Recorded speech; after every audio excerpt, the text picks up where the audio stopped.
He lived in India 2,500 years ago. Echoes of his world still remain. The Buddha, the Indian sage whose story inspired one of the world's great religions, Buddhism, the fourth largest religion in the world. He was the son of a king, a pampered prince who abandoned a life of pleasure to seek enlightenment. Even Buddha himself, in order to get final enlightenment, need hard work. It was an arduous spiritual journey. He was eating 1 grain of rice per day. He was standing on 1 foot. He was sleeping on nails. Meditating under the Bodhi tree, he attained the supreme wisdom. There is no knowledge won without sacrifice. In order to gain anything, you must first lose everything. Next, the Buddha.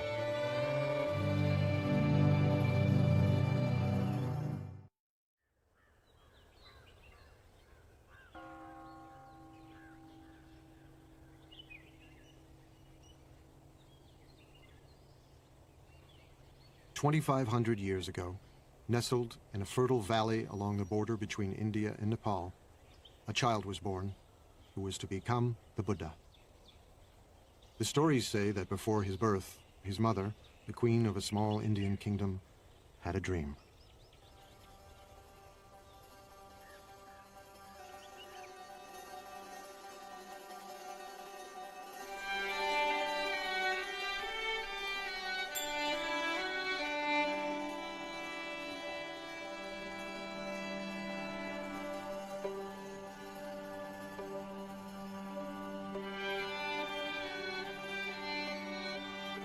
A beautiful white elephant offered the queen a lotus flower and then entered the side of her body.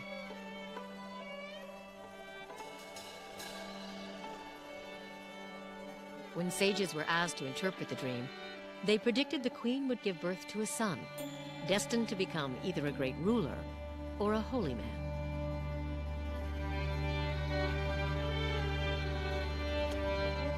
One day, they said, he would either conquer the world or become an enlightened being, the Buddha. People like stories. It is one of the ways we learn. The story of the Buddha's life is an archetypal journey, but it is a means to an end. It is not an end.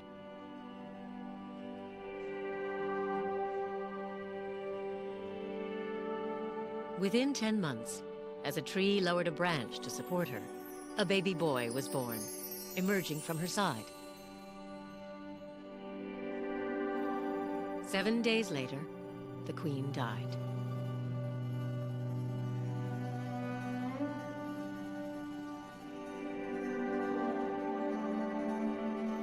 The world is filled with pain and sorrow, the Buddha would one day teach.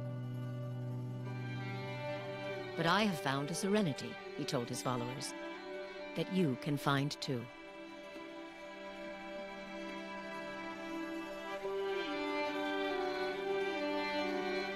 Everybody understands suffering. It's something that we all share with everybody else. It's at once utterly intimate and utterly shared.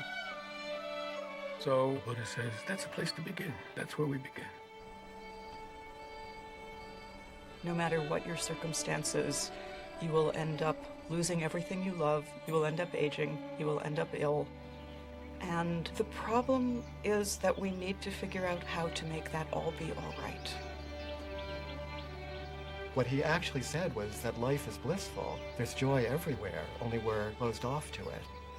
His teachings were actually about opening up the joyful or blissful nature of reality. But the bliss and the joy is in the transitoriness. Do you see this glass?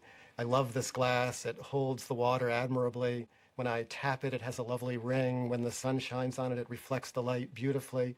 But when the wind blows and the glass falls off the shelf and breaks, or if my elbow hits it and it falls to the ground, I say, of course. But when I know that the glass is already broken, every minute with it is precious.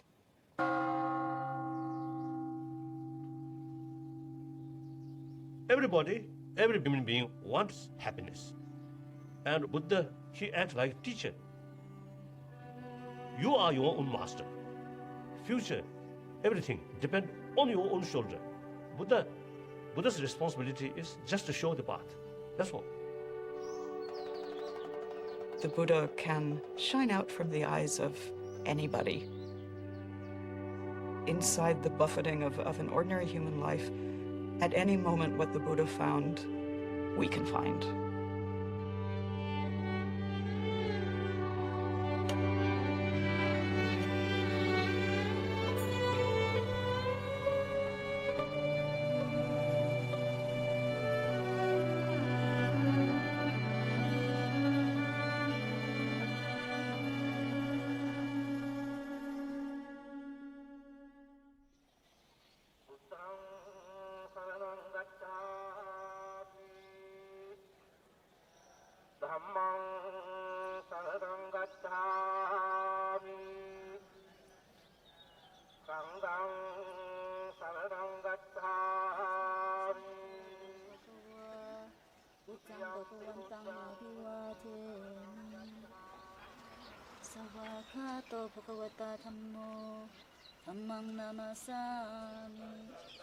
In southern Nepal, at the foot of the Himalayas, is one of the world's holiest places, Lumbini, where, according to the sacred tales, the Buddha was born.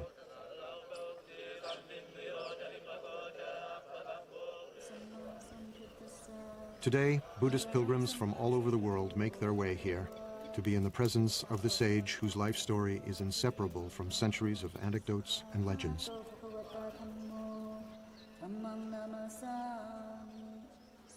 There are countless stories of the Buddha. Each tradition, each culture, each time period has their own stories.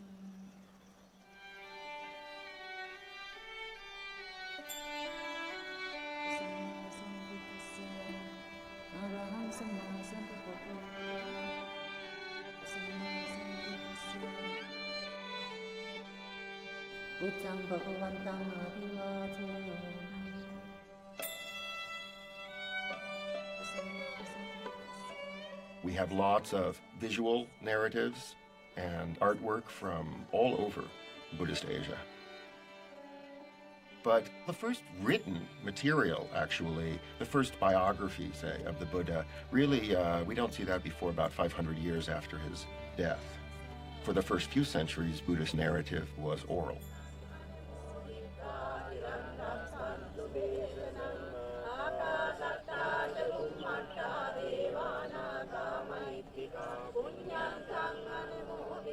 Historically, it is based on something certainly that happened. There must have been someone who corresponded with Gautama Buddha, who we don't know. We don't know how much of it is pure fairy tale and how much of it is historic fact, but it doesn't matter. It touches something that we all basically know.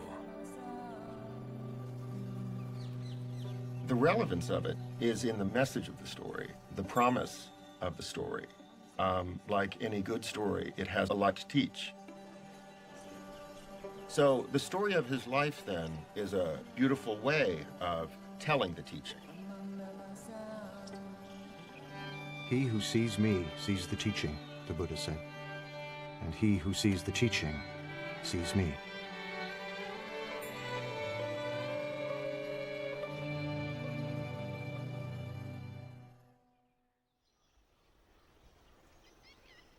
Born some 500 years before the birth of Jesus, the Buddha would grow to manhood in a town vanished long ago. For nearly 3 decades, he would see nothing of the world beyond.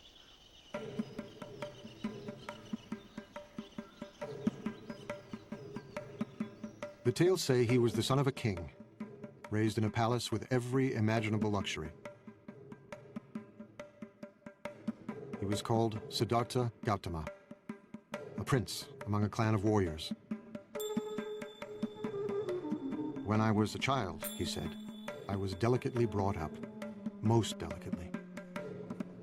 A white sunshade was held over me day and night to protect me from cold, heat, dust, dirt, and dew. My father gave me 3 lotus ponds. One where red lotuses bloomed. One where white lotuses bloomed. One where blue lotuses bloomed. father wants him to be a king, wants him to conquer the world, to be the emperor of India, which at that time was 16 different kingdoms. And it was predicted that he would be able to conquer wherever he wanted if he remained as a king. So the father was creating this artificial environment to coddle him. His father wanted to prevent him from ever noticing that anything might be wrong with the world because he hoped that he would stay in the life they knew and loved and not go off as was predicted at his birth and possibly become a spiritual teacher rather than a king. Shielded from pain and suffering, Siddhartha indulged in a life of pure pleasure. Every whim satisfied, every desire fulfilled. I wore the most costly garments, ate the finest foods. I was surrounded by beautiful women.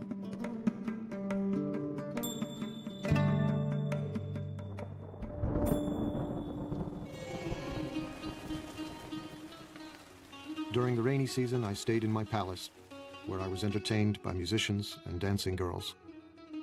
I never even thought of leaving.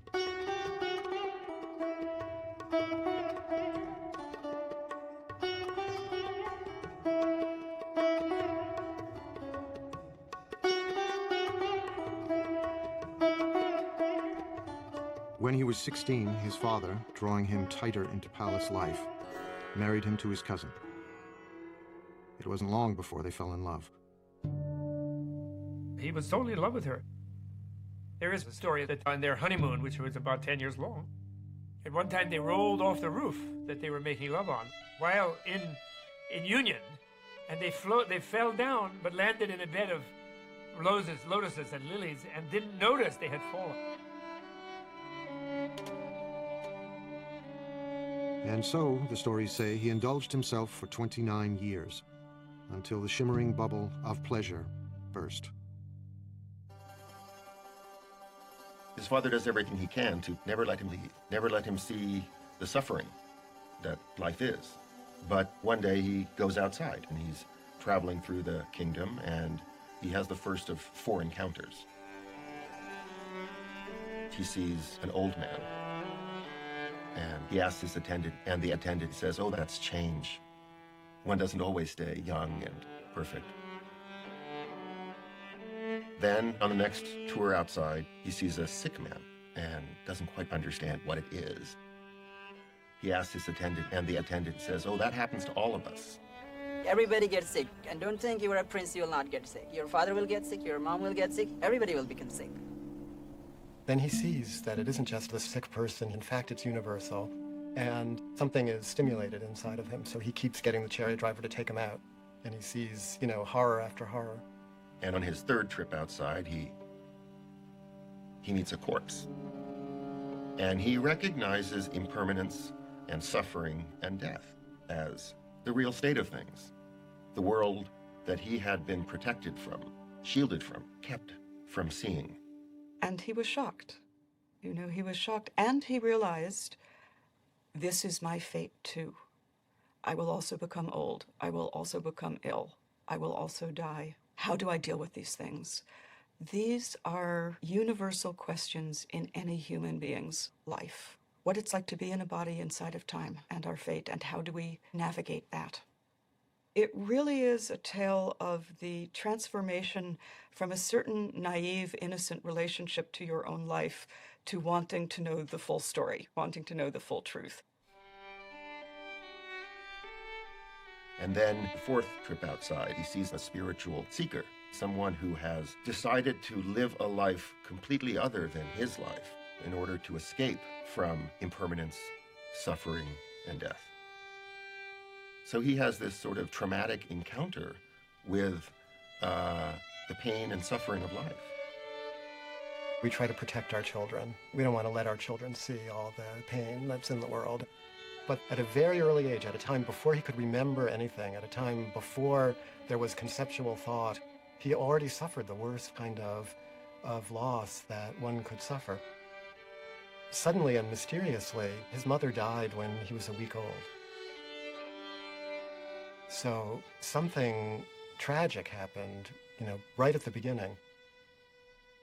That might be what it takes to become a Buddha, is that you have to suffer on such a primitive level.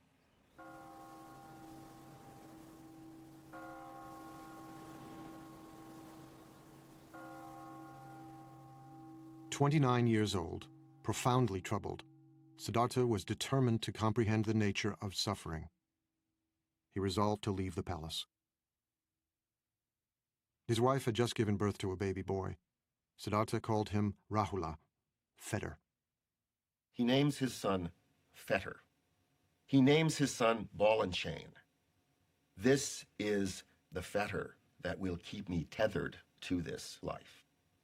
This is what will keep me imprisoned.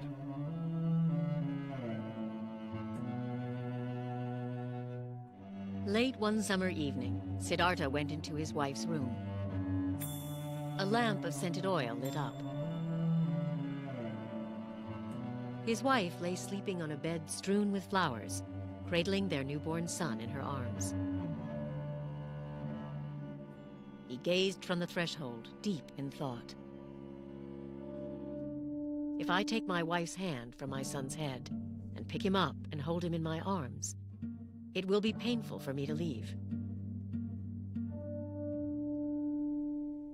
He turned away and climbed down to the palace courtyard.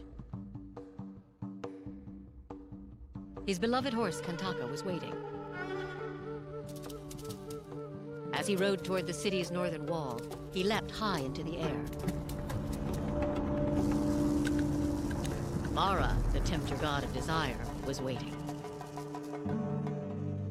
You are destined, Mara told him, to rule a great empire.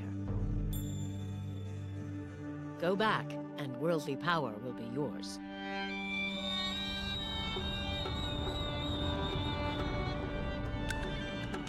Siddhartha refused.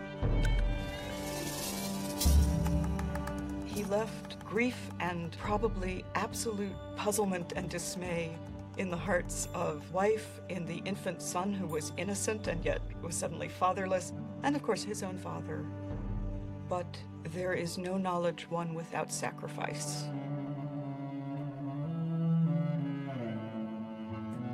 And this is one of the hard truths of human existence.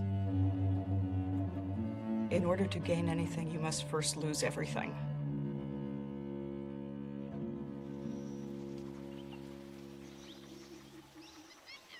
Siddhartha was alone in the world for the first time. On the bank of a nearby river, he drew his sword. Although my father and stepmother were grieving with tears on their faces, he said, I cut off my hair, I put on the yellow robes and went forth from home into homelessness. I had been wounded by the enjoyment of the world, and I had come out longing to obtain peace.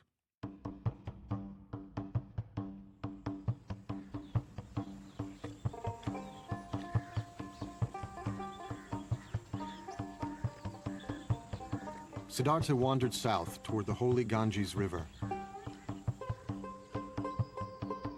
Once a great prince, now he became a beggar, surviving on the charity of strangers. He slept on the cold ground in the dark forests of banyan, teak, and sal that covered the northeastern plain, frightening places where wild animals roamed and dangerous spirits were said to live. He's going out to see what there is. He's a seeker. He doesn't have a teaching yet. He doesn't have an understanding yet. He doesn't have an insight yet. He doesn't have a solution yet, but he recognizes the problem. Siddhartha could not expect help from the religion of the time, the ancient Vedic religion, steeped in ceremony and ritual.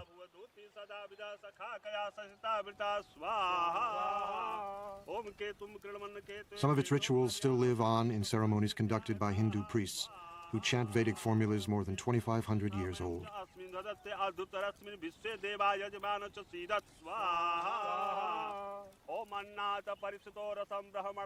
ये जब यहाँ पे सभ्यता का विकास हुआ, आज के करीब हजारों वर्ष पहले, ये जो हम पूजा करते हैं, अपने यज्ञ के विधान से हम अपने देवता और ग्रहों की जो उपासना करते हैं, उससे ये जो संसार में जितने भी प्राणी हैं, उनको सुख प्रदान करते हैं और आध्यात्मिक शांति प्रदान करते हैं।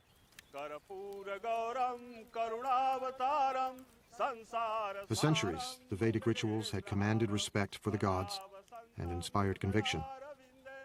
But by Siddhartha's time, the rituals no longer spoke to the spiritual needs of many Indians, leaving a spiritual vacuum and a sense of foreboding. The gods become less important than the rituals themselves. It's a period of great unrest. It's a period of social upheaval, social change. Cities were growing, generating new wealth and spiritual hunger. As one ancient voice cried out in despair, "The oceans have dried up, mountains have crumbled, the pole star is shaken, the earth founders, the gods perish. I'm like a frog in a dry well." A lot of people aren't satisfied with the religion that they grew up in.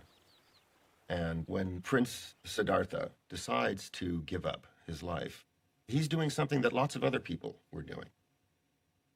Siddhartha joined thousands of searchers like himself, renunciants, men and even a few women who had renounced the world, embracing poverty and celibacy, living on the edge, just as spiritual seekers still do in India today.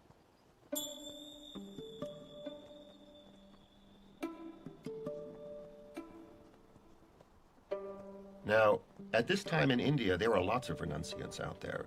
It's a flourishing renunciant tradition.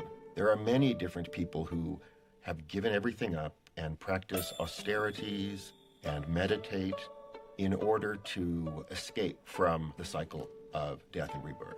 The notion of reincarnation is something that's part of Indian culture, part of Indian civilization, part of Indian religion that was there long before the Buddha. And it was in a sense, the problem that the Buddha faced.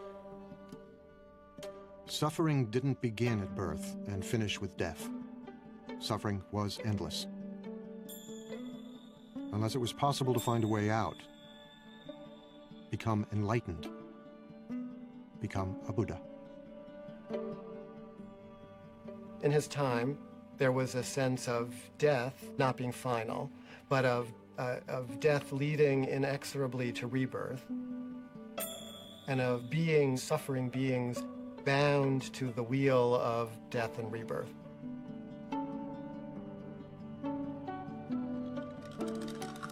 It is said that Siddhartha had lived many lives before this one, as countless animals,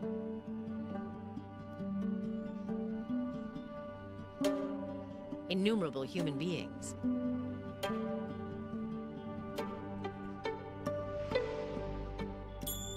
and even gods. Across 4 incalculable ages, the sacred texts say, and many eons, experiencing life in all its different forms.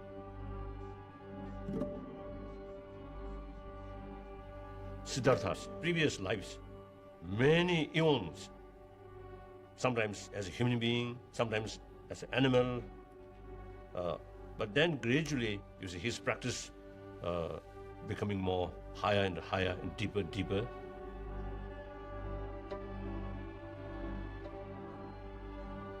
The idea is from life to life to progress more and more toward the enlightenment and become wiser and wiser. Some beings will stubbornly insist on their ignorance and their egotism, and they will charge ahead, grabbing and eating what they can in front of themselves, and being dissatisfied, but thinking that the next bite will do it. And they will die and be reborn, and die and be reborn in infinite times. It could take them, billion lifetimes if they're very stubborn, And becoming a Buddha, becoming enlightened, is the only way of getting out of the continual cycle of death and rebirth. Now, rebirth here isn't the popular notion that, my past life I was Cleopatra floating down the Nile or Napoleon. It's as if every life is going through junior high school again, over and over and over.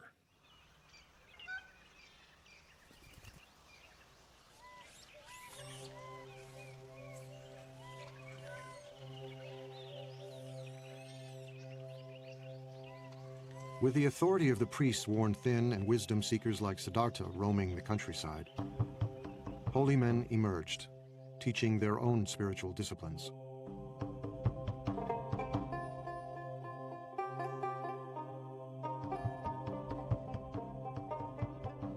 Siddhartha apprenticed himself to one of them, a celebrated guru who taught that true knowledge could never come from ritual practice alone.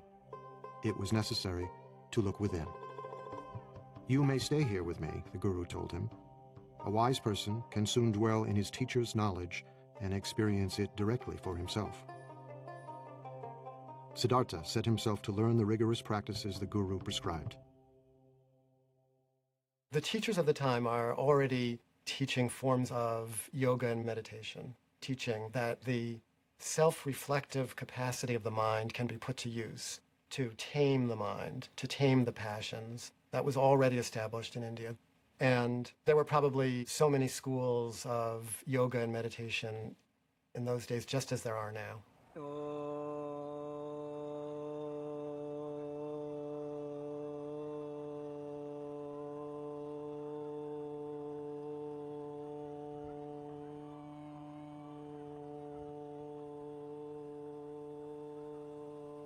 योग केवल शरीर के लिए नहीं है। शरीर के लिए तो अपने आप स्वाभाविक रूप से लाभ मिलता ही है।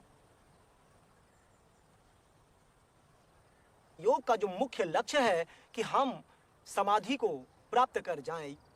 सर्वे भवन्तु सुखिना तुरंत नहीं आता। सर्वे by the Sadhana.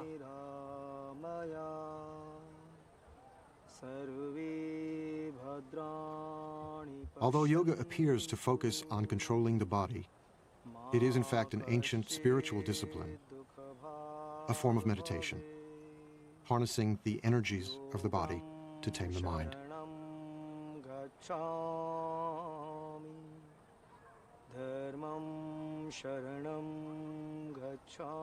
Some yogis learn to sit without moving for hours, breathing more and more slowly until they seem to be barely breathing at all.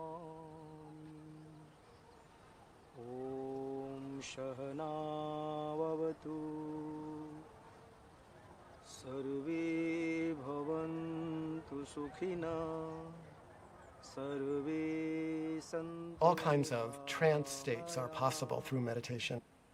If you hold the mind, if you concentrate the mind on a single object, be it a word or a candle flame or a sound, it's possible to transport the mind into all kinds of interesting places.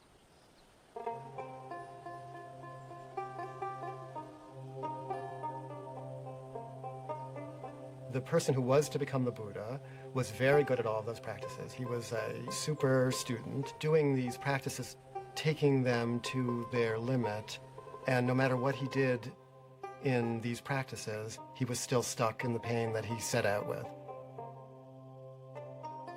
He ascends to these very rarefied states of consciousness, but it's not permanent. And it does not bring penetrating truth into the nature of reality. So these become a temporary escape from the problem of existence, but they don't solve the problem.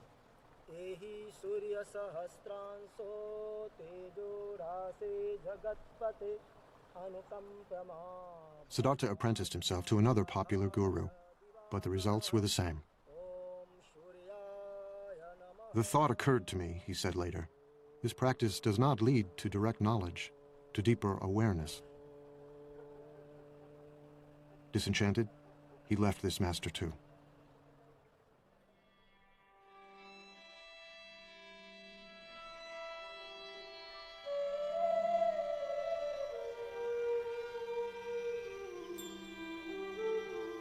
Siddhartha continued to drift south, still searching for the answer to his questions.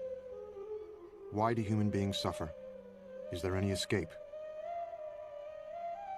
He's trying and trying and searching, and he already experienced extreme luxury, so now he tries extreme deprivation.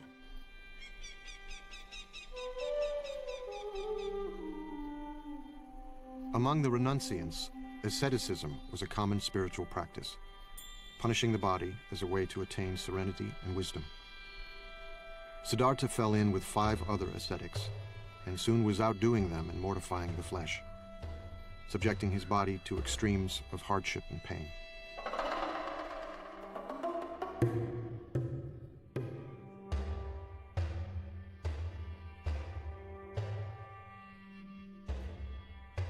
the body represents a fundamental problem. Old age brings a decrepitude to the body. Sickness brings pain and suffering to the body. And death is ultimately the cessation of the functioning of the body. So there was a sense that if you could punish the body sufficiently, you could escape its influence. You could transcend some of the limitations that the body seemed to impose. The ascetic pursues the truth by taking the requirements of survival down to the absolute minimum possible. Barely enough food to stay alive, no protection from the elements, no heat. Sit in the cold, sit in the rain. Meditate fiercely for all the hours of awakening. The step of renunciation, of shedding everything, of dying, the feeling that one is dying to one's life as it was, is essential to being reborn as someone who sees.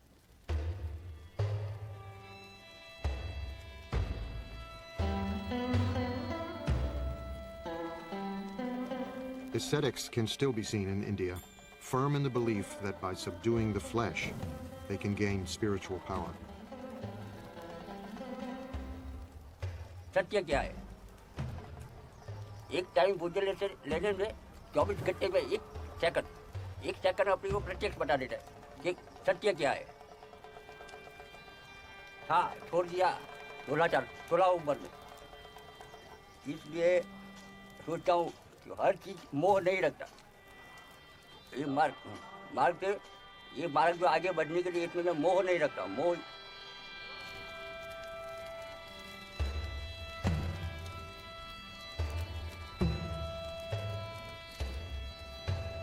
Emaciated, exhausted, Siddhartha punished himself for 6 years, trying to put an end to the cravings that beset him.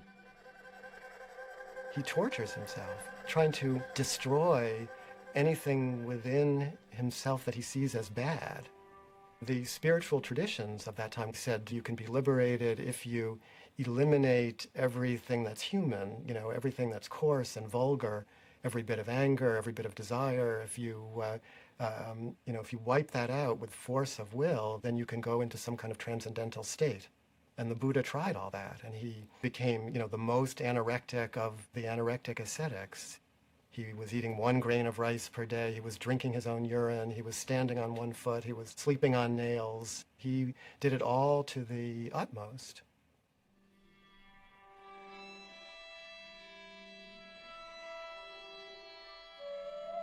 My body slowly became extremely emaciated, Siddhartha said. My limbs became like the jointed segments of vine or bamboo stems. My spine stood out like a string of beads. My ribs jutted out like the jutting rafters of an old abandoned building. The gleam of my eyes appeared to be sunk deep in my eye sockets, like the gleam of water deep in a well. My scalp shriveled and withered like a green bitter gourd, shriveled and withered in the heat and wind.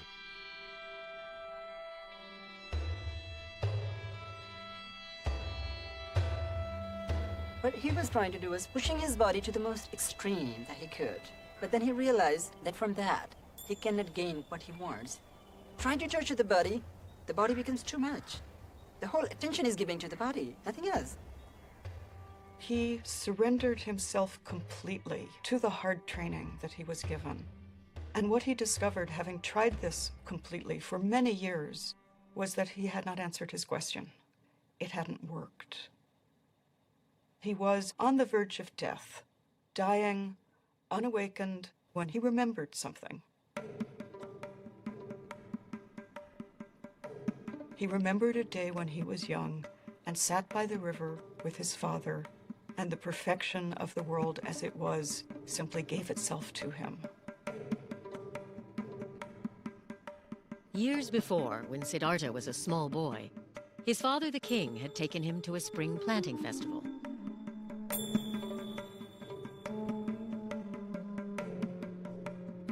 While he watched the ceremonial dancing, he looked down at the grass.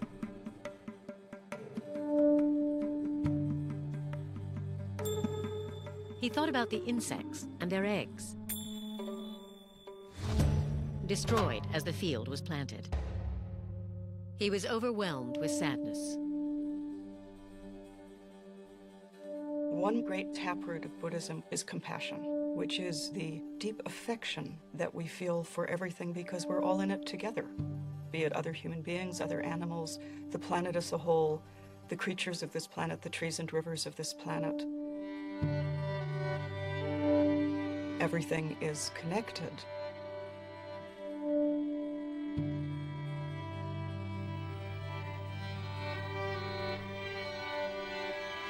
It was a beautiful day. His mind drifted. As if by instinct, he crossed his legs in a yoga pose of meditation. And the natural world paid him homage. As the sun moved through the sky, the shadows shifted, but the shadow of the rose apple tree where he sat remained still. He felt a sense of pure joy. The joy that he found is in the world that is already broken. It's in this transitory world that we're all a part of. And the fabric of this world, despite the fact that it can seem so horrible, the underlying fabric of this world actually is that joy that he recovered. That was his great insight. But, he says, I can't sustain a feeling of joy like this if I don't take any food, so I better eat something. And then at that moment, a village maiden mysteriously appears carrying a bowl of rice porridge. And she said to him, "Here, eat." That moment of generosity and release, when he accepted the rice, was a decision towards life. It was what in the Christian tradition might be called grace, that you cannot do it completely on your own. And in Christianity, the grace comes from the divine. In the story of the Buddha, the grace comes from the ordinary kind heart of a girl who sees somebody starving and says, "Eat."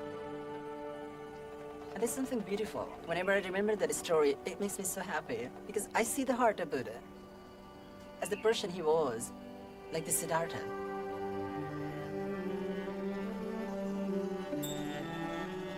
This dish was the dish he used to be fed by his stepmother, rice pudding. He was missing that so much. And then he remembered maybe further and further, and he remembered about his wife, about his son, and the deepest emotions that he had suppressed, they overpowered. They came up, they were still there. He had a feeling of missing, he had a feeling of seeing his son, and a feeling of being near his loved ones. They were so powerful. Oh, this must have soaked his whole entire being. He was actually an utter failure. He had been clinging to the path of asceticism, and when he took the food, what followed was a return of his original question. Life is painful. Life involves change. This is still a problem. The problem didn't disappear. It wasn't long before the ascetics who had been Siddhartha's companions found him eating and turned away in disgust. Siddhartha loves luxury, they said. He has forsaken his spiritual practice. He has become extravagant. But the man who will become the Buddha realizes that extreme deprivation isn't the way to go. We can live as normal human beings. We can eat and drink. And in fact, we kind of need to eat and drink and be normal human beings in order to break through, in order to attain the kind of realization that he was looking for.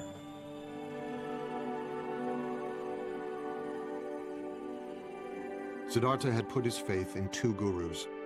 They hadn't helped him.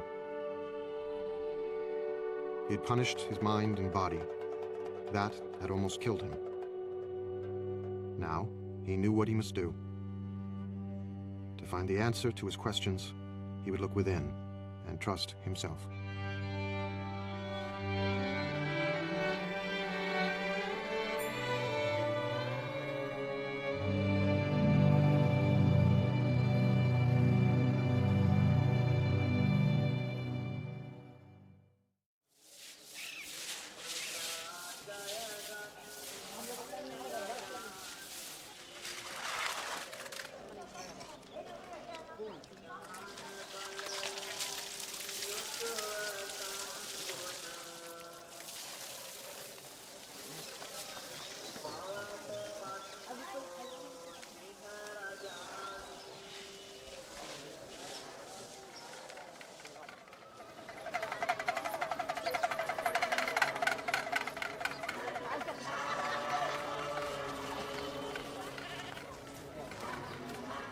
Bodh Gaya is a small town in northeastern India.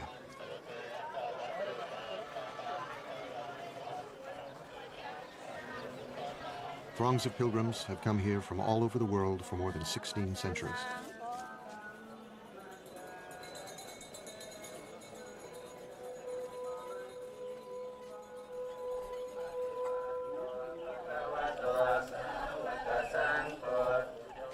For Buddhists, there are hundreds of holy places, but none more sacred than this one.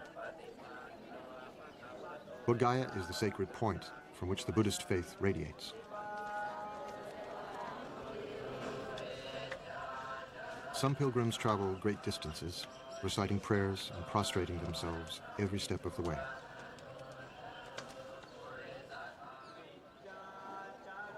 It is their Mecca and Jerusalem.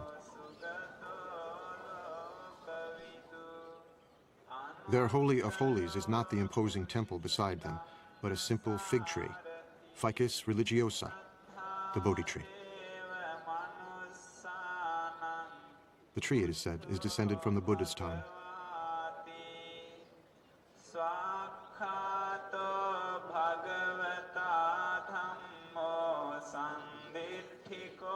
Every pilgrim knows the story of how Siddhartha, after accepting the rice milk from the young girl, put aside the rags he was wearing, bathed himself in a nearby river, and strengthened, sat down in the shade of the Bodhi tree and began to meditate.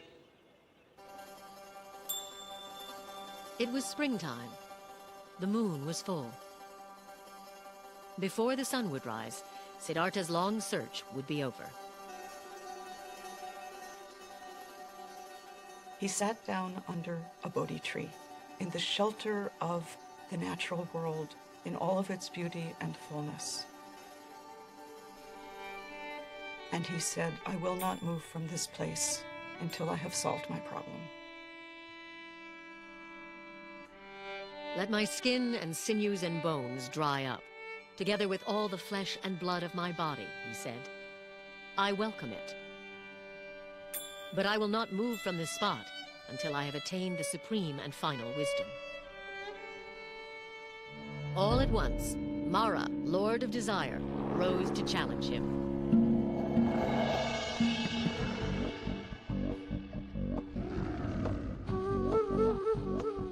With an army of demons, he attacked. Siddhartha did not move, and their weapons turned into flowers.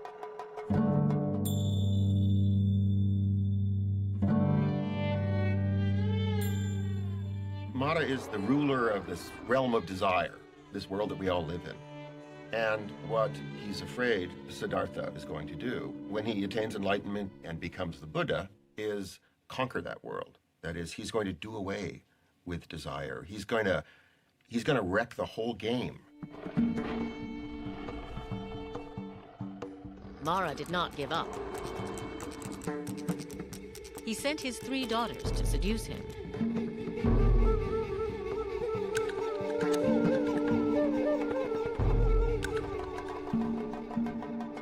Siddhartha remained still. When he faces Mara, he faces himself and his own destructive capacity. But he's not the warrior trying to do battle with those qualities. He's discovered his own capacity for equanimity. He has become like, the top of the great Himalayan mountains, The weather is passing over him, storms are raging around him, and he sits like the top of the mountain, impassive, not in a trance state, totally aware of everything. So he frustrates Mara. Siddhartha resisted every temptation Mara could devise.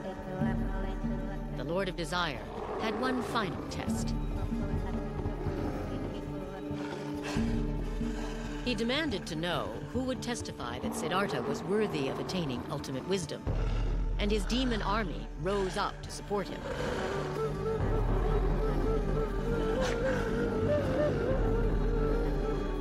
Siddhartha said nothing.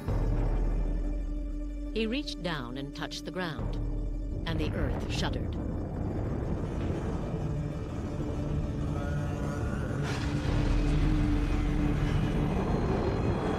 Tara's demons fled.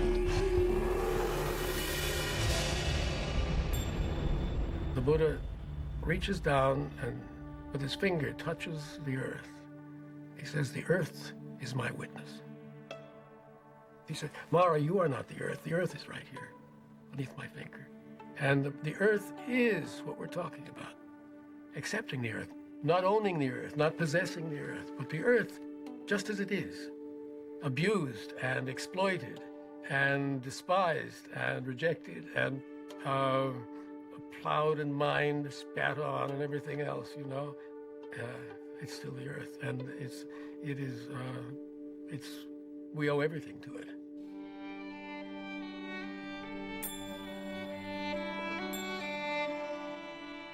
Siddhartha meditated throughout the night. And all his former lives passed before him. He remembers all his previous lives, infinite numbers of previous lives. Female and male and every other race and every other being in the vast ocean of life forms. And he remembered that all viscerally, so that means his awareness expanded to be all, so that all the moments of the past were completely present to him. He gains the power to see the process of birth, death, and rebirth that all creatures go through. He's given this sort of cosmic vision of the workings of the entire universe.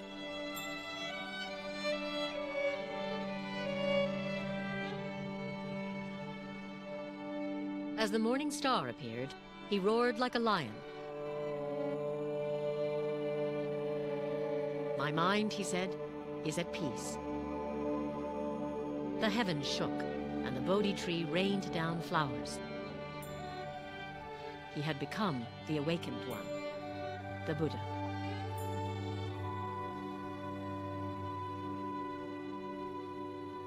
Something new opens up for him, which he calls nirvana, or which he calls awakening.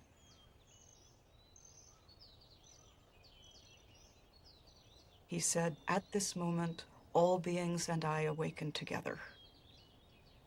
So it was not just him, it was all the universe. He touched the earth, as earth is my witness. Seeing this morning star, all things and I awaken together. It's not like entering a new state. It's uncovering or surrendering to the reality that has always been there. He realized he'd always been in nirvana, that nirvana was always the case. Your reality itself is nirvana. It's the unreality, it's your ignorance that makes you think you're this self-centered, separate being trying to fight off an overwhelming universe and failing. You are that universe. You're already enlightened. He's saying the capacity for enlightenment, that your awakeness already exists within you.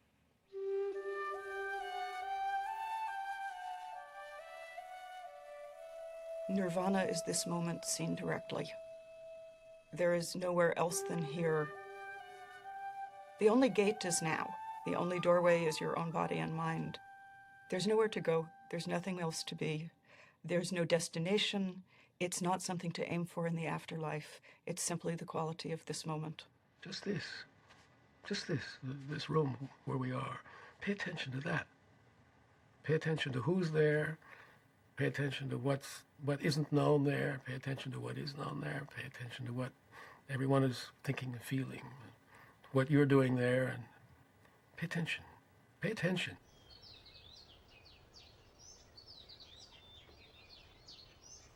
For weeks, the Buddha remained near the Bodhi tree, peaceful and serene.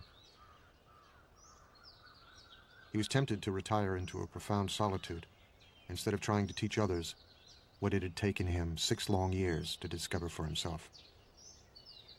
He wants to stay there. He's very happy. He doesn't want to go out. He says to himself, no one is going to understand this. You know, people are going to think I'm crazy. They're going to think I'm nuts. Buddha saw the nature of the people, envy and jealousy and strong negative mental states. All the people in the world, they are like the fishes wriggling in the very shallow water. So Buddha, he himself, afraid to teach the people. The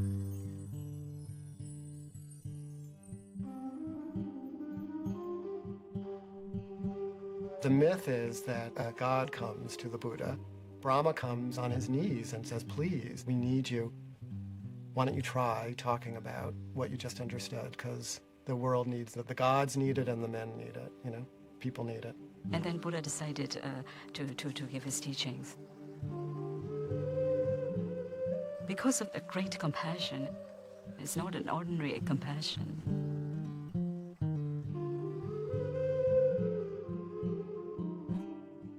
When you feel the feelings of others, you automatically don't want them to feel bad. You feel the feeling of your hand, you don't put it in the oven. I mean, you're not being compassionate to your hand, you just feel the pain, so you're not going to put it there. So you feel others' pain, you're going to do your best to help them alleviate it. When somebody becomes enlightened, something blooms in his heart. It's like a flower blooms and it cannot hold the fragrance. It has to naturally release.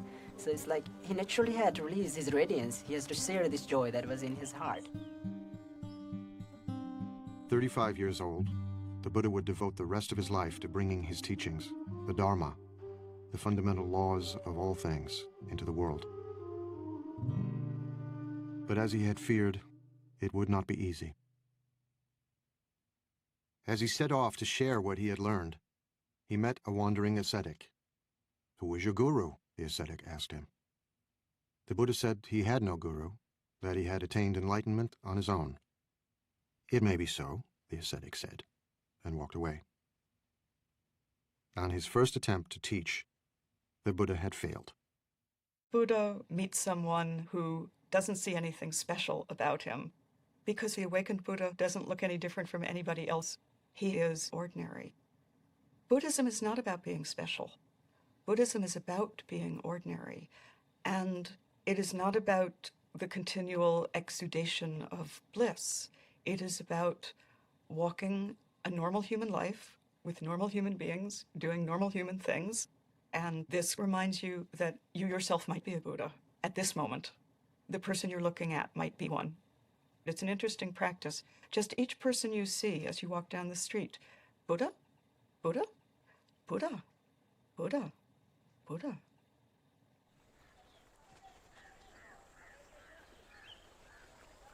From Bodh Gaya, the Buddha walked west nearly 200 miles and crossed the Ganges River.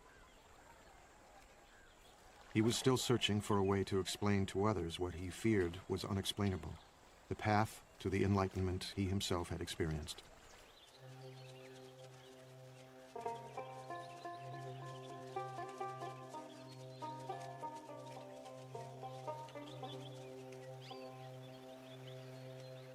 In a deer park in Sarnath, not far from the Ganges, he would try again. His 5 former companions were still practicing the austerities he himself had abandoned. From far off they saw me coming, and on seeing me, made a pact with one another, the Buddha recalled. "Friends, here comes Siddhartha, living luxuriously, straying from his ascetic practice. He doesn't deserve to be bowed down to." These are his buddies who were just disappointed and disgusted with him for giving in after they'd all been trying to starve themselves into enlightenment. So they're a little distrustful at the beginning. They refer to him as an equal, and he then tells them, no, that's not the term you should use when you refer to a Tathagata, to a being who's gone beyond. And so he sets them straight. And they then become the first people to hear the content of what he realized under the Bodhi tree. His first teaching would later be called Setting in Motion the Wheel of the Dharma, because it brought the Buddha's message into the world for the first time. He did not propound a dogma. Instead, he spoke from his own experience, out of his own heart. He had known the abandon of the sensualist and the rigors of the ascetic. Now, he would disavow both of them. The Buddha said, I've discovered a new way, and it's not the path of asceticism, and it's not the path of sensory indulgence. It's the middle way. What the Buddha was always doing was saying everything needs to be balanced. So, the middle way was always balancing between, excesses on this side, excesses on the other side.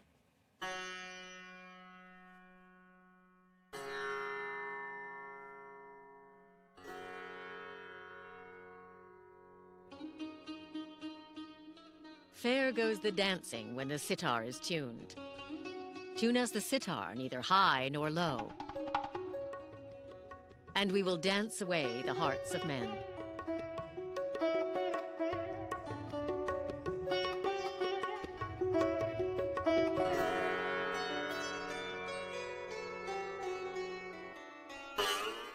But the string too tight breaks, and the music dies. The string too slack has no sound, and the music dies. There is a middle way. Tune us the sitar, neither low nor high, and we will dance away the hearts of men.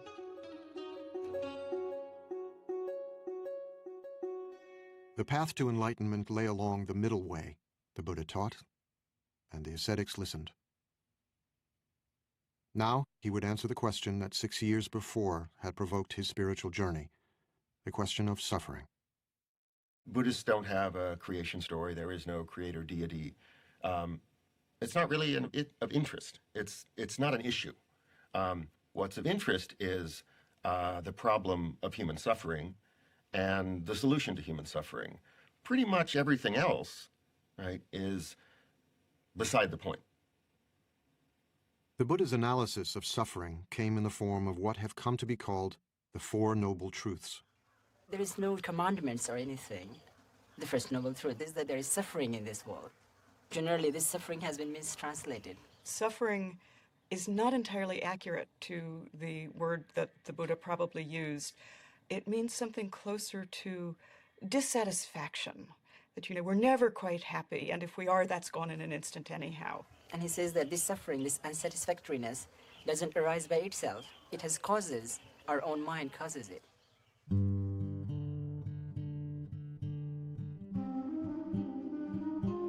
While the second noble truth asserts that suffering has a cause, the third noble truth makes an astonishing claim. You really can be free of suffering by understanding the cause of suffering. Nobody tells you that. And so that was a huge announcement. The problem, Buddha taught, is desire. How to live with the confused and entangling desires of our own minds. People often misunderstand Buddhism as saying, in order to wipe out suffering, you have to wipe out desire. If that was what the Buddha was saying, then where does the desire for enlightenment fit in? The Buddha is saying, be smart about your desires. Desire must be there. Without desire, how can we lead our life? Without desire, how can achieve Buddhahood? Strong desire to become Buddha. But desire to harmful, that bad. With the fourth and final noble truth, the Buddha laid out a series of instructions for his disciples to follow, a way of leading the mind to enlightenment called the Noble Eightfold Path, the cultivation of moral discipline, mindfulness, and wisdom. They are, as I like to think of them, a set of possible recipes that you can try on your own life and see which one makes the best soup. The Buddha didn't speak for long, but when he was finished, the 5 skeptical ascetics had been won over. They became his first disciples. Word quickly spread of the sage teaching in the deer park at Sarnath. Hundreds came to hear him and became disciples too. Many were wealthy merchants or their sons, living just 5 miles away in a thriving trading center on the Ganges, the holy city of Benares.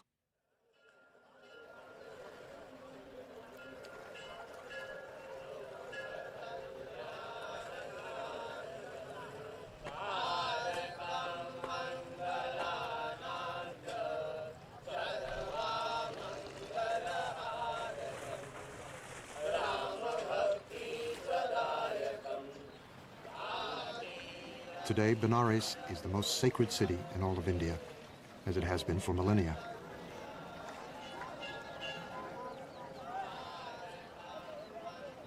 Even before the time of the Buddha, pilgrims came here to worship their gods and bathe in the holy river of heaven.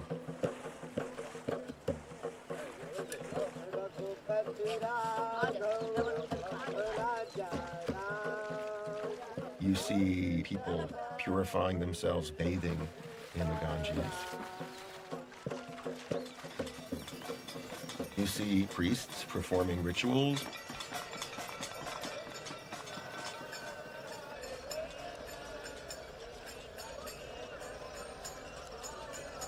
You see corpses, because that's the best place to end one's life.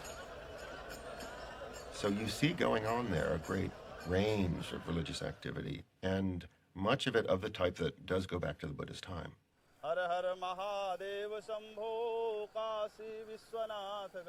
Many of today's sacred ceremonies on the Ganges echo the ancient practices of the Vedic priests, the Brahmins. In the Buddha's day, only the Brahmins could mediate between the gods and men. Only they could conduct the holy rituals that were said to preserve the universe itself.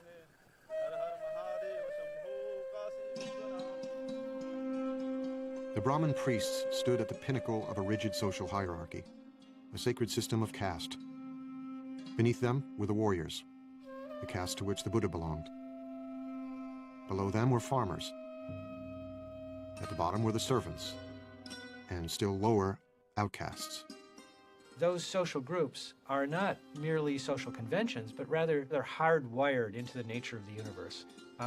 You're supposed to stay in that group, and the survival of society depends upon your continuing to perform the function associated with that social status. Caste was irrelevant to the Buddha. So were priestly rituals to preserve the universe. His teachings focused on the universe within. The Buddha said you could be from any caste. What makes you noble is if you understand reality. You know, if you're a good person, if you're a wise person, then you're noble.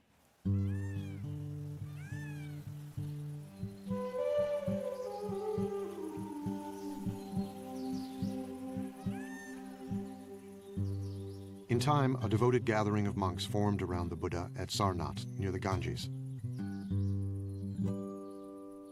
Broken stones and fallen pillars mark what remains of what grew to be a vibrant monastic community, the Sangha.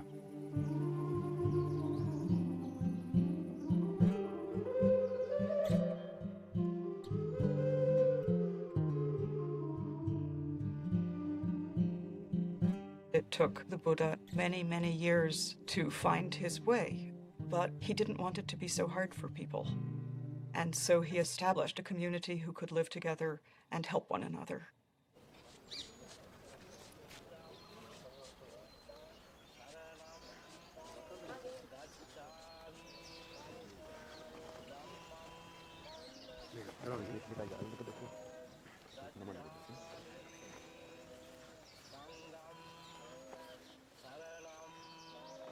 In a ceremony evoking the beginning of the Buddha's own spiritual journey, fledgling monks of all ages say goodbye to their families and homes and join the Sangha. Gacchami Dutiyampi Dhammam Saranam Gacchami. I go to the refuge of the Buddha, I go to the refuge of the Dhamma, and I go to the refuge of the Sangha. Sanghang Saranang Gacchami. The Sangha is an embodiment of Buddha's experience and wisdom. What happens if people practice this thing? Are they truly happy or not? Are they joyful or not? So I think Buddha wanted to also leave a perfect example of his teaching, an alive teaching, a teaching that walks, a teaching that can talk, a teaching that can laugh. So I would say Sangha is just like a living example of Buddha's teaching.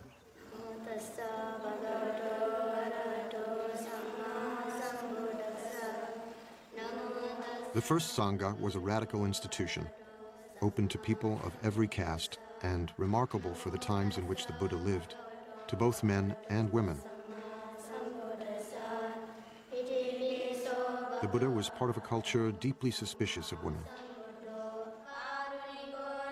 The attitude towards women at the time was very critical, and many things were impossible for them.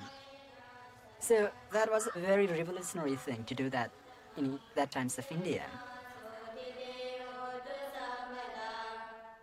By ordaining women as nuns, the Buddha gave women the chance to escape the drudgery of daily life.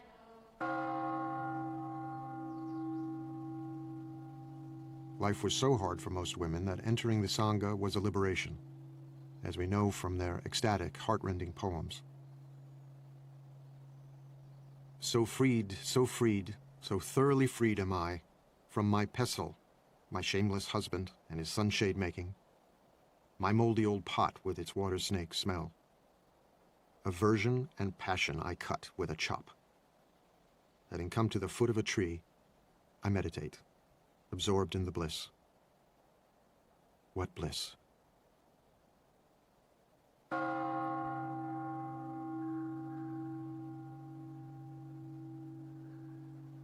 Bliss, nirvana, the Buddha taught, could be found in the fleeting moment through the practice of meditation. The Buddha showed his followers how to come to terms with their own roiling thoughts and desires by paying attention to them, by becoming aware, becoming mindful. As an ancient poem counsels, like an archer, an arrow, the wise man steadies his trembling mind, a fickle and restless weapon. Many times our mind is not peaceful enough. So we realize that perhaps we need to understand more about mind itself and how to balance the emotions, how to balance our mind and try to cultivate more happiness. The difficulties come from within. One experiences unexpected things from one's mind. Most dangerous skeptical doubts. Doubts about oneself, doubts about the Buddha. Physical is we can get from from the food and from the supplement of vitamins and and for the mind this is the only way we have to, only medicine. Meditation is not about getting rid of anger, getting rid of lust, or getting rid of jealousy. Even while becoming monk, often we experience anger. It happens. It often happens when people start teasing you like a shaven, bald-headed person. But it gives a good chance for us to realize that, okay, let's see, this anger arises. What is it? What most often happens in our ordinary life is that whenever we experience these emotions, we get stuck into it. It starts twisting us. But Buddhism is going through inside it and getting out of it peacefully. And I think that gives us more joy. And that makes human life more full, more around. It's not like we are not living in partial truth, but it's like whole of things together. It takes time to comprehend this. And then, by practicing again and again, the practitioner becomes very balanced, and one reaches a state of very strong equanimity. Equanimity towards the physical and mental objects. And this is the base camp for the summit. Enlightenment.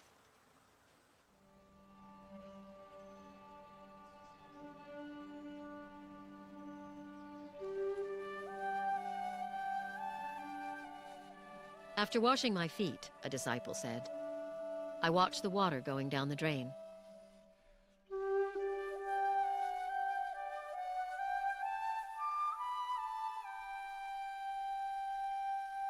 I am calm. I control my mind like a noble thoroughbred horse.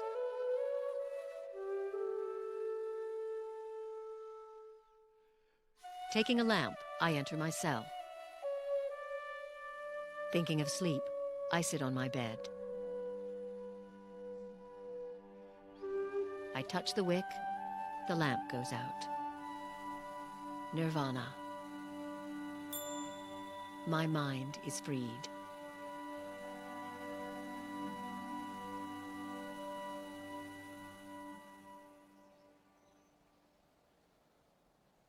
The mind is as restless as a monkey, the Buddha taught. Who you are, what you think of as yourself, is constantly changing. Like a river, endlessly flowing. One thing today, another tomorrow. There's water in a river, then there's water in a glass, and then the water is back in the air, and then it's back in the river. The water's there, but what is it? That's a way to think about the self in Buddhism.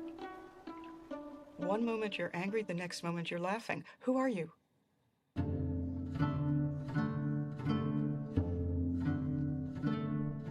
seed becomes a plant.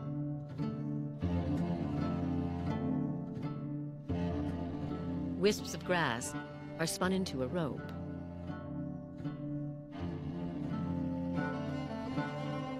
A trickling stream turns into a river.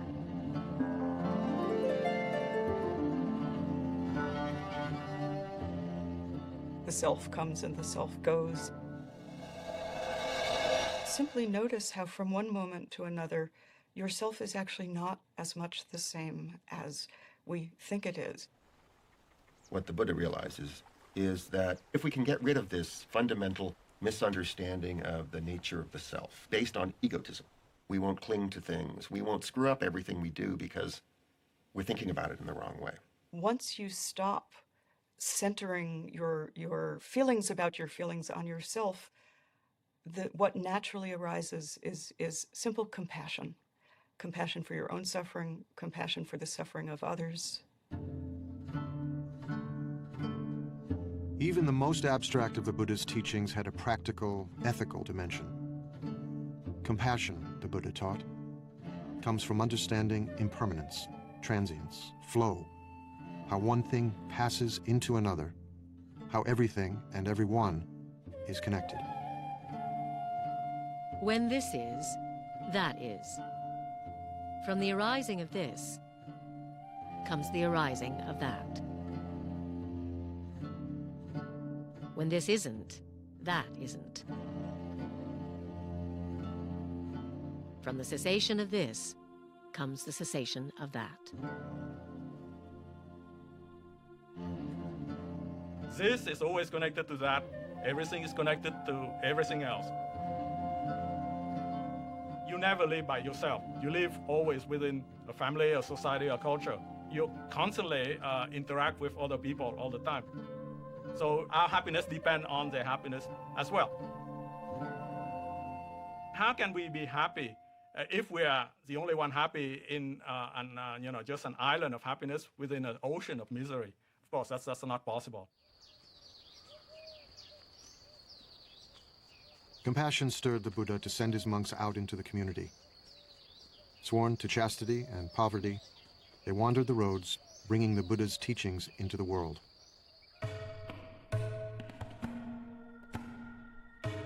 Go forth, monks, for the happiness of the many, out of compassion for the world. There are beings whose eyes have little dust on them, who will perish if they do not hear the teaching. But if they hear the teaching, they will gain liberation. The monks exist by begging. We think of begging as kind of a bad thing. Begging in this tradition is a good thing. It's a sign of spiritual purity. You're not allowed to beg tomorrow's lunch today. Only today's lunch. Then you can't eat from noon until dawn the next day. Then you have to go out and get another lunch. And then in exchange for lunch, you give a lecture. Unless they say we don't want to hear about it, then you don't. But that's the only thing but that forces you to interact with the lay community. And if you're not serving them, if you're not doing something useful for them, they won't put anything in your bowl, and that will be the end of your community. The Buddha himself wandered across northeast India, teaching and gathering new disciples everywhere he went. You didn't have to become a monk or a nun to become a Buddhist. The Buddha's teachings were for everyone.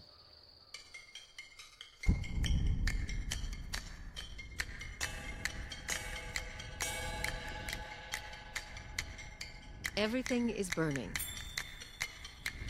What is burning? The eyes are burning.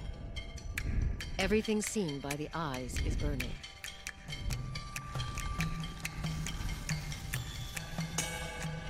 The ears are burning. What is burning? Everything heard by the ears is burning.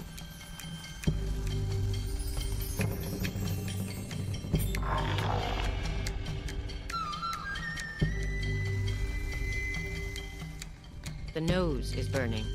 Smells are ablaze. The tongue is burning. Tastes are ablaze. The body is burning. The mind is burning. We're on fire. We may not know it, but we're on fire, and we have to put that fire out. We're burning with desire, right? We're burning with craving. Everything about us is out of control. The Buddha goes on to talk about the three poisons: greed and anger and ignorance, and how the three poisons are what is making the fire. And the way out of doing this is not to deny the three poisons, but to recognize that if you turn them round, you come to their opposites. Instead of greed, you have generosity. Instead of anger, you have compassion. And instead of ignorance, you have wisdom.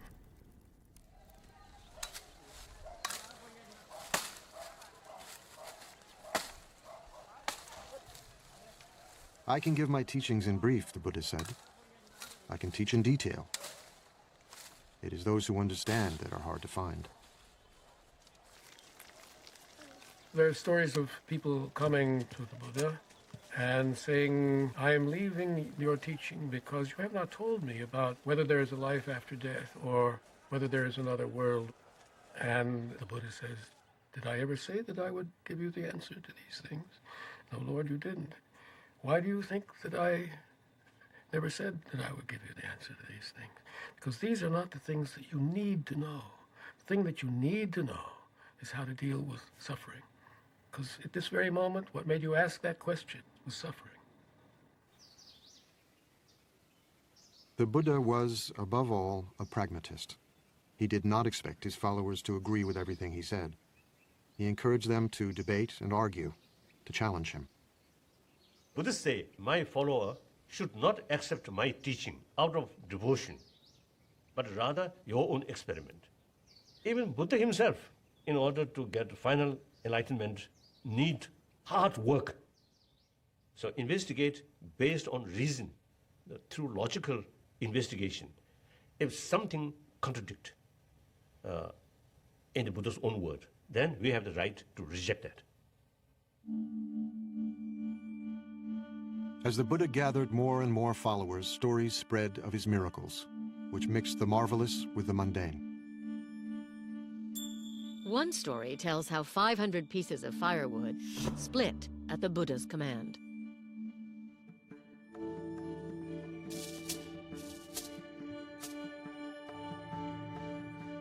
In another, a mad elephant charged wildly down a street, forcing everyone to flee. Only the Buddha remained, quietly waiting. The elephant, overcome by the Buddha's radiant kindness, knelt before him, and the Buddha patted his leathery trunk. What is the meaning of miracle? Miracle is something unexpected. I think 100 years ago, jumbo jets or some of these really computers or these, I think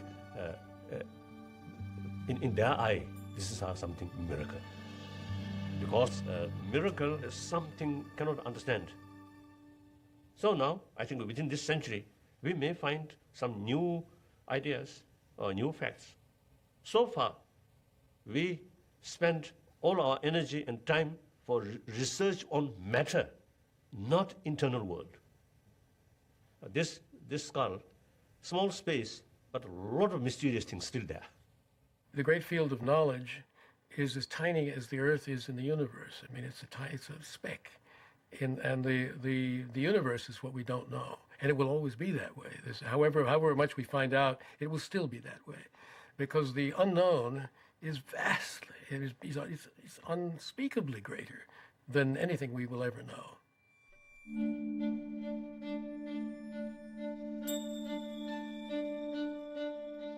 In one of the most storied miracles, the Buddha strode on a jeweled walkway suspended in midair,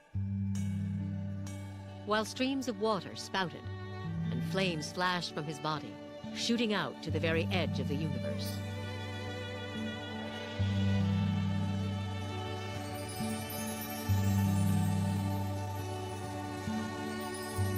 And as the Buddha sat on a lotus flower giving his teachings, he replicated himself, filling the sky with multitudes of Buddhas for all to see and wonder.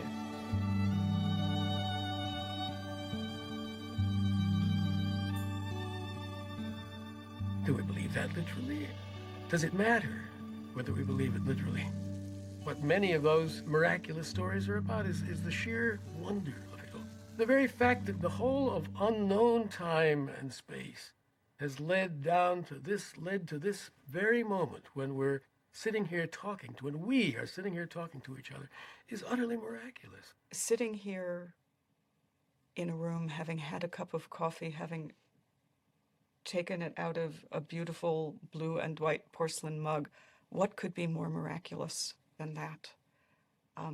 Everyday life around us is already so implausible and so glorious that what need for further miracles? And that's the teaching of the Buddha. That's the miraculous teaching of the Buddha.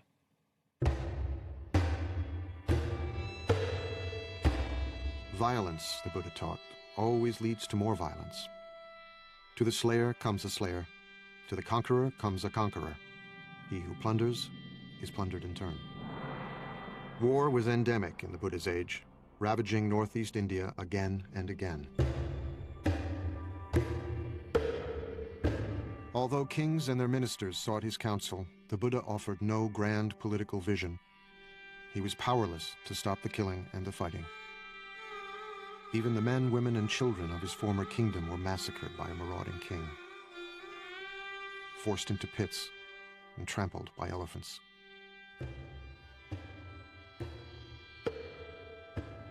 It was said that the Buddha received the news in silence. Hundreds of them killed. So that day, Buddha was sad. Buddha's a human being. So he acted like a human being. So sometimes he also, failed. He failed to perform miracle. The Buddha failed, but we as the Buddha fail constantly. And part of our suffering is our failure, our recognition of our failure. Buddhism doesn't argue with reality. There will always be both the potential for awakening in any moment and the potential for incredible damage at any moment. And if we fool ourselves into thinking we're past that, we will do incredible damage. Change, the Buddha said, must come from within. The Buddha starts always with the mind and talks about the violence in the mind and says that violence in the world is a result of violence in the mind. A tree lives on its roots. If you change the root, you change the tree. Culture lives in human beings. If you change the human heart, the culture will follow.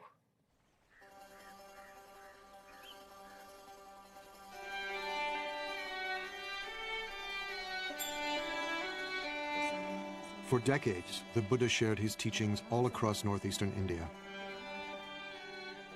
Let all beings be happy, he taught, weak or strong, great or small. Let us cherish all creatures as a mother her only child. Barefoot in his robes, he was still walking the roads when he was 80, but old age was upon him. His back hurt, his stomach was often in pain. I am old, worn out, he told a trusted disciple, like a dilapidated cart held together with thin straps. The world is so sweet, he said, that he could understand wanting to live for at least another century. But he was frail and exhausted.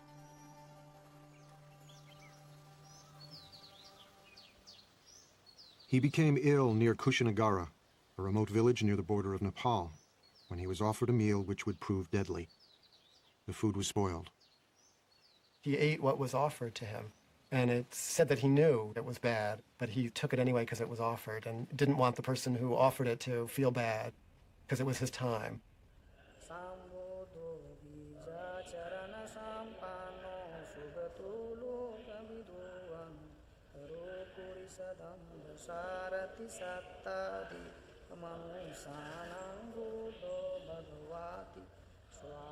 Today, Kushinagara is revered by pilgrims as the place where the Buddha finally left the world. It was in Kushinagara where he grew weak and asked to be laid on his side in a quiet grove of sal trees. As he neared the end, his disciples began to weep, stricken with grief.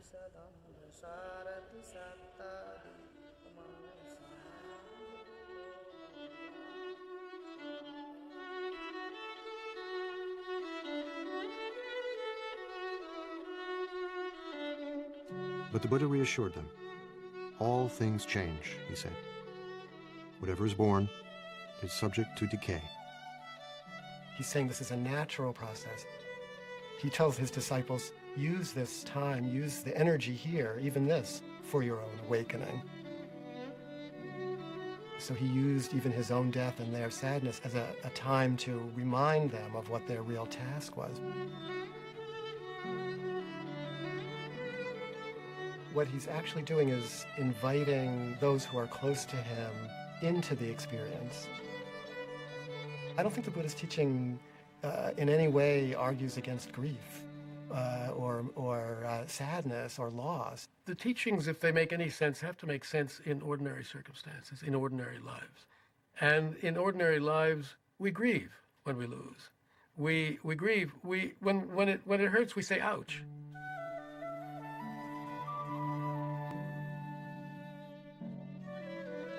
Buddhism is trying to look at things the way they are, the way it is, just as it is. It hurts. This is life. This is our life. And our relation to life involves losing it, too. You don't get beyond these things. You don't get beyond them. It's all right to feel what human beings feel. And we are not supposed to turn into rocks or trees when we practice Buddhism. Buddhas laugh, cry, dance, feel ecstasy, probably even feel despair. It is how we know the world. It is how we live inside of our hearts and not dissociated from them. The Buddha had always been saying goodbye. Now he prepared to leave the earth forever. He would never be reborn, never die again. It may be that after I'm gone, the Buddha told his disciples, that some of you will think, now we have no teacher. But that is not how you should see it. Let the Dharma and the discipline that I have taught you be your teacher. All individual things pass away. Strive on, untiringly. These were the Buddha's last words.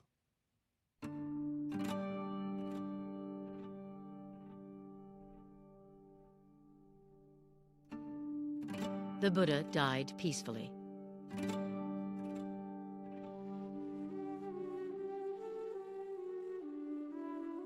His head was pointed to the north, his face to the west.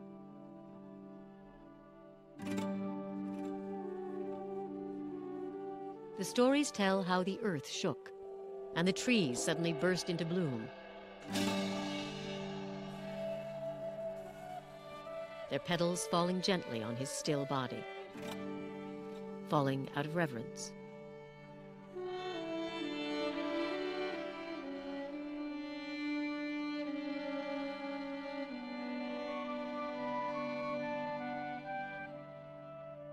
Divine coral flowers and divine sandalwood powders fell from above on the Buddha's body, out of reverence.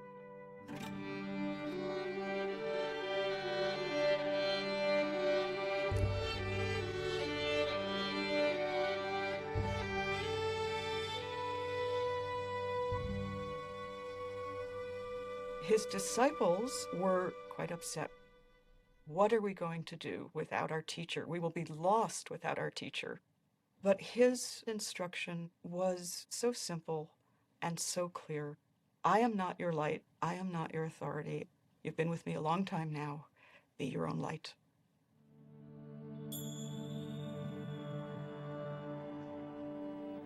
The Buddha saw death and life as inseparable.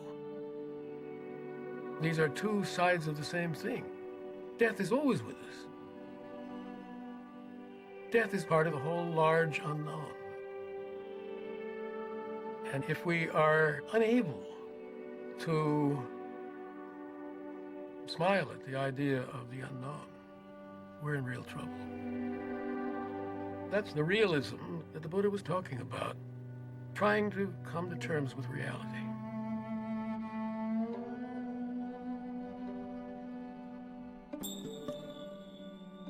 When he was 29 and still Prince Siddhartha, the Buddha had left his wife, child, and family to try and understand the nature of suffering.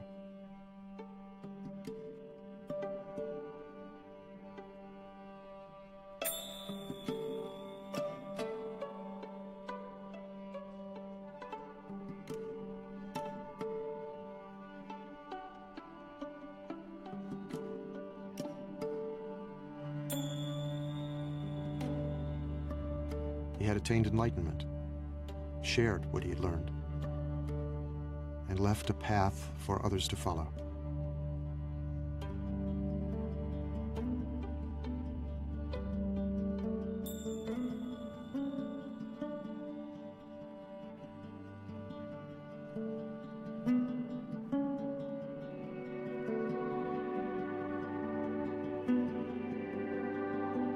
Now he was gone. But before he died, he had asked his followers to remember him by making pilgrimage to the place of his death, to where he gave his first teachings,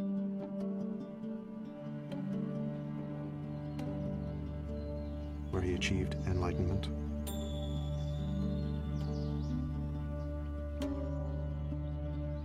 and where he was born. Those 4 places mark out a sacred biography. And in tracing that pilgrimage route, you are learning the story of that life.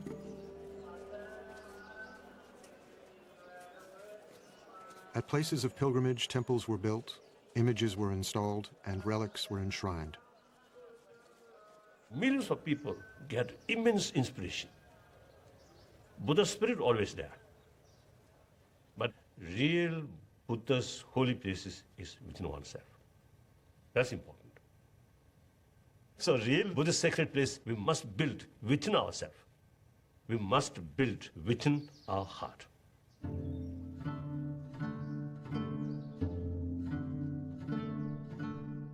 Although the Buddha had predicted that his teachings, like everything else, would in time disappear, Buddhism flourished in India for 1,500 years. Spread into Sri Lanka, Central and Southeast Asia, Tibet, China, Korea, Japan, and in the 20th century, to Europe and the Americas, adapting different forms and shapes wherever it took root, attracting many millions of men and women who practiced the Buddha's teachings both within and outside the monastic community.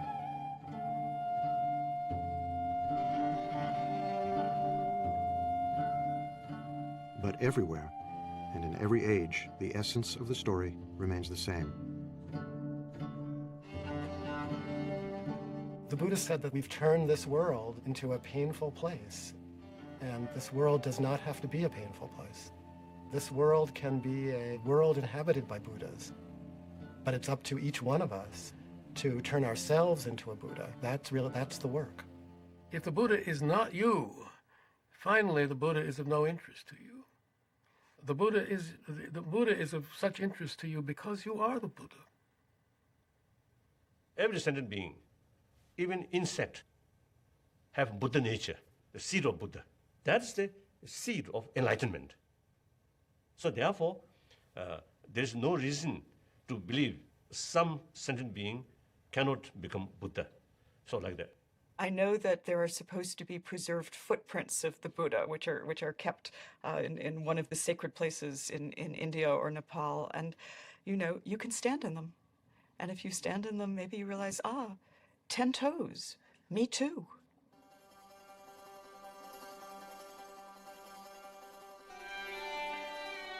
There is a story of a Brahmin who one day found the Buddha under a tree, calmly meditating. The Buddha's mind was still. He radiated such power and strength that the Brahmin was reminded of a tusker elephant.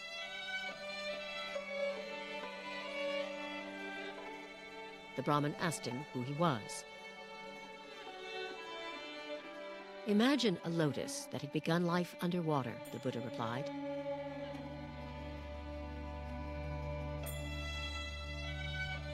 But grew and rose above the surface until it stood free.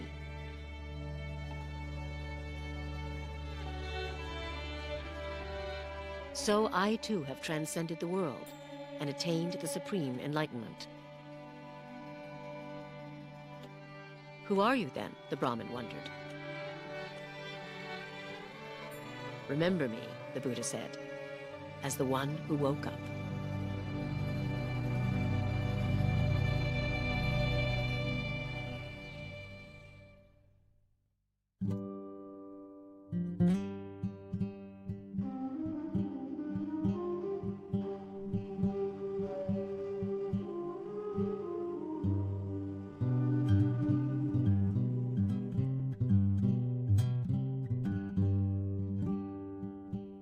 There's more about the story of the Buddha and his legacy online. Explore the Buddha's teachings, the practice of meditation, and watch additional interviews. All this and more at pbs.org.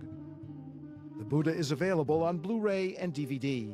To order, visit us online at shoppbs.org or call PBS Home Video at 1-800-PLAY-PBS.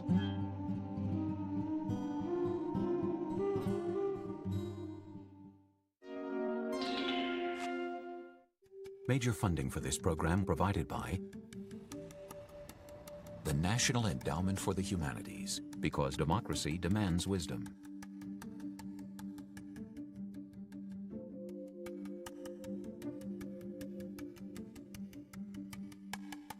The Robert H. N. Ho Family Foundation. Additional funding provided by the Arthur Vining Davis Foundations, dedicated to strengthening America's future through education. The Shin Yo-en Foundation, the Bumper Foundation, and the Shelley and Donald Rubin Foundation. This program was made possible by the Corporation for Public Broadcasting and by contributions to your PBS station from viewers like you. Thank you. Culture lives in human beings. If you change the human heart, the culture will follow.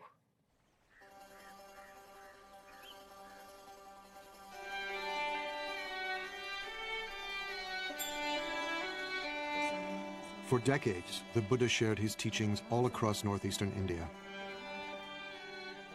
Let all beings be happy, he taught, weak or strong, great or small. Let us cherish all creatures, as a mother her only child. Barefoot in his robes, he was still walking the roads when he was 80, but old age was upon him. His back hurt, his stomach was often in pain.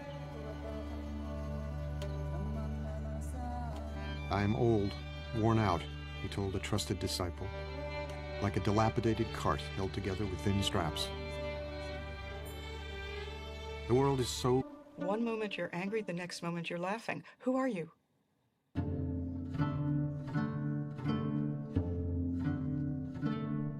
A seed becomes a plant.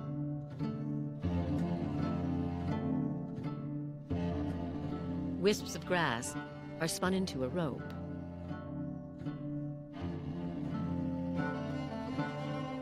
A trickling stream turns into a river.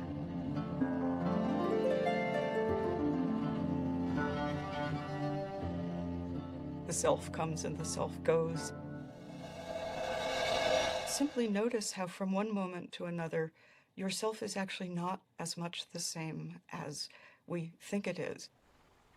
What the Buddha realizes is that if we can get rid of this fundamental misunderstanding of the nature of the self based on egotism, we won't cling to things, we won't screw up everything we do because we're thinking about it in the wrong way. Once you stop. In a deer park in Sarnath, not far from the Ganges, he would try again. His 5 former companions were still practicing the austerities he himself had abandoned. From far off they saw me coming, and on seeing me, made a pact with one another, the Buddha recalled. Friends, here comes Siddhartha, living luxuriously, straying from his ascetic practice. He doesn't deserve to be bowed down to. These are his buddies who were just disappointed and disgusted with him for giving in after they'd all been trying to starve themselves into enlightenment. So they're a little distrustful at the beginning. They refer to him as an equal, and he then tells them, no, that's not the term you should use when you refer to a Tathagata, to a being who's gone beyond. And so he sets them straight. And they then become the first people to hear the curse itself.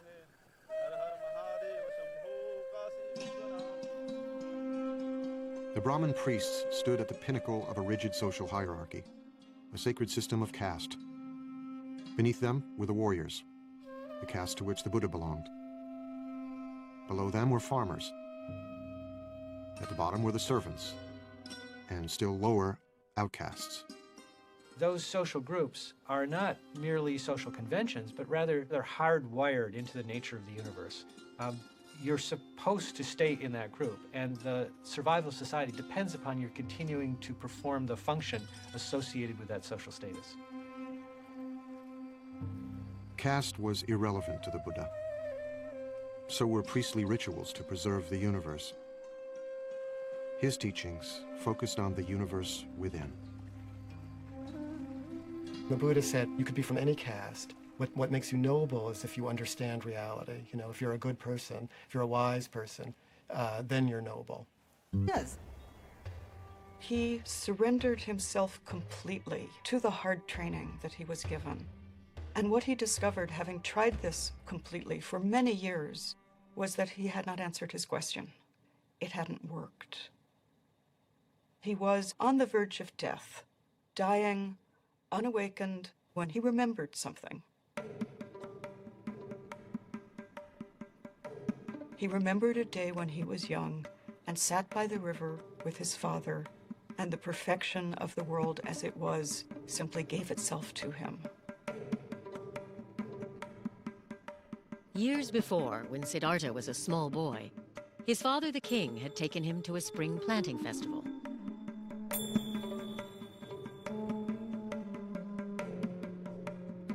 While he watched the ceremonial dancing, he looked down at the grass.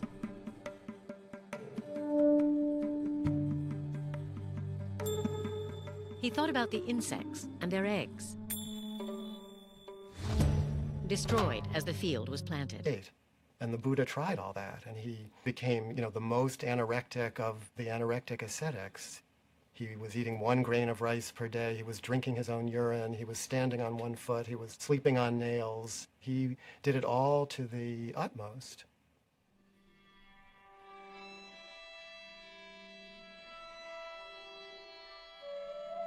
My body slowly became extremely emaciated, Siddhartha said. My limbs became like the jointed segments of vine or bamboo stems. My spine stood out like a string of beads. My ribs jutted out like the jutting rafters of an old abandoned building. The gleam of my eyes appeared to be sunk deep in my eye sockets, like the gleam of water deep in a well. My scalp shriveled and withered like a green bitter gourd, shriveled and withered in the heat and born some 500 years before the birth of Jesus, the Buddha would grow to manhood in a town vanished long ago. For nearly 3 decades, he would see nothing of the world beyond.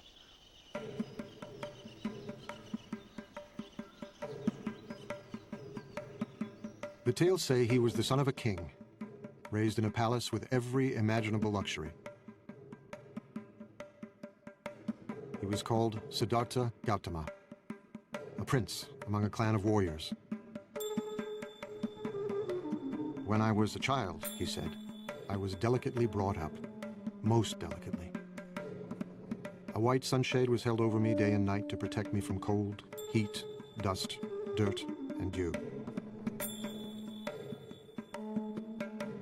My father gave me 3 lotus ponds. One where red lotuses bloomed. One where white lotuses bloomed. Renunciants, men and even a few women who had renounced the world, embracing poverty and celibacy, living on the edge, just as spiritual seekers still do in India today.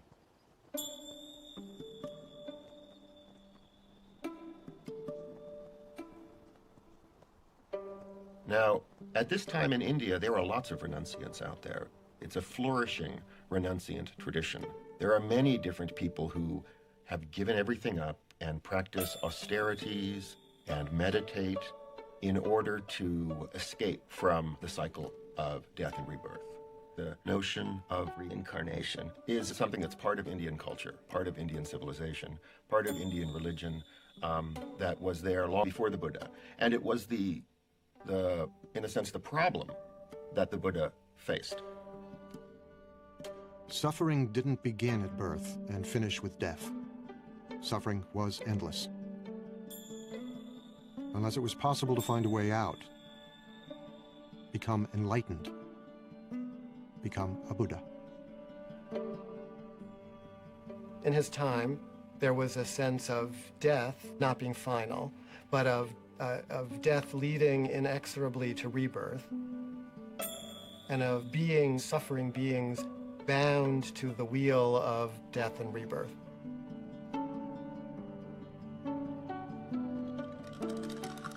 It is said that Siddhartha had lived many lives before this one. As countless animals,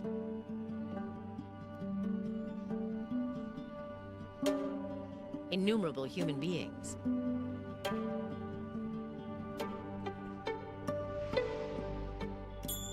and even gods. Across 4 incalculable ages, the sacred texts say, and many eons, experiencing life in all its different forms.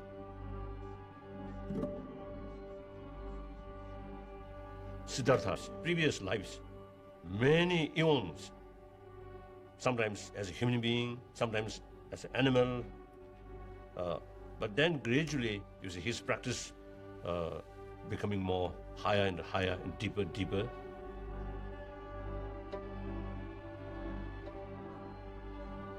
The idea is from life to life to progress more and more towards the enlightenment and become wiser and wiser. Some beings will stubbornly insist on their ignorance and their egotism, and they will charge ahead, grabbing and eating what they can in front of themselves, and being dissatisfied, but thinking that the next bite will do it. And they will die and be reborn, die and be reborn in infinite times. It could take them, a billion lifetimes if they're very stubborn, And becoming a Buddha, becoming enlightened, is the only way of getting out of the continual cycle of death and rebirth. Now, rebirth here isn't the popular notion that, my past life I was Cleopatra floating down the Nile or Napoleon. It's as if every life is going through junior high school again, over and over and over.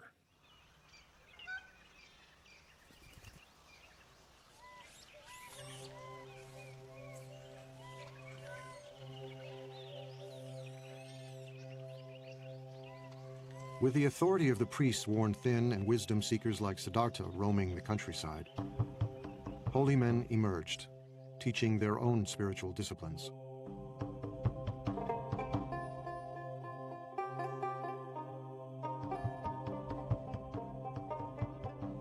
Siddhartha apprenticed himself to one of them, a celebrated guru who taught that true knowledge could never come from ritual practice alone. It was necessary to look within. "You may stay here with me," the guru told him. "A wise person can soon dwell in his teacher's knowledge and experience it directly for himself." Siddhartha set himself to learn the rigorous practices the guru prescribed. The teachers of the time are already teaching forms of yoga and meditation, teaching that the self-reflective capacity of the mind can be put to use to tame the mind, to tame the passions. That was already established in India. And there were probably so many schools of yoga and meditation in those days, just as there are now.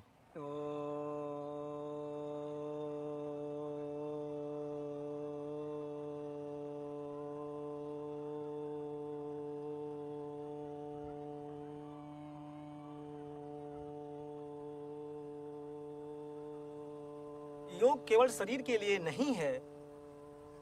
शरीर के लिए तो अपने आप स्वाभाविक रूप से लाभ मिलता ही है।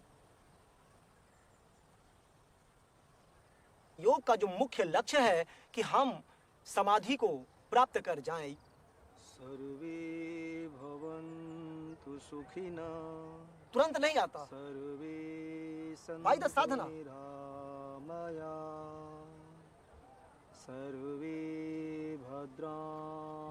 Although yoga appears to focus on controlling the body, it is in fact an ancient spiritual discipline, a form of meditation, harnessing the energies of the body to tame the mind.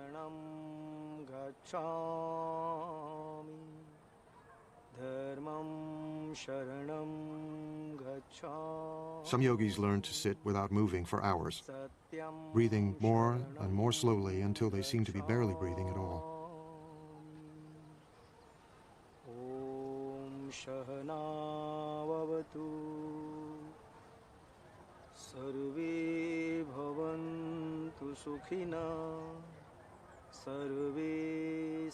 All kinds of trance states are possible through meditation.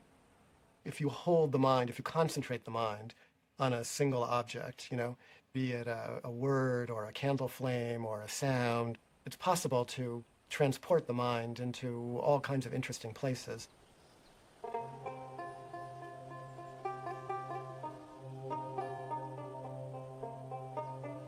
The person who was to become the Buddha was very good at all of those practices. He was a super student, doing these practices, taking them to their limit, and no matter what he did in these practices, he was still stuck in the pain that he set out with.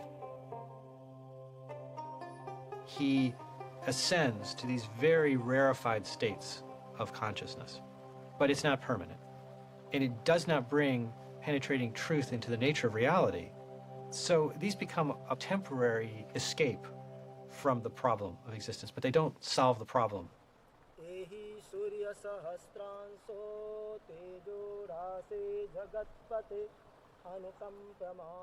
Siddhartha apprenticed himself to another popular guru, but the results were the same. The thought occurred to me, he said later. This practice does not lead to direct knowledge, to deeper awareness. Disenchanted, he left this master too.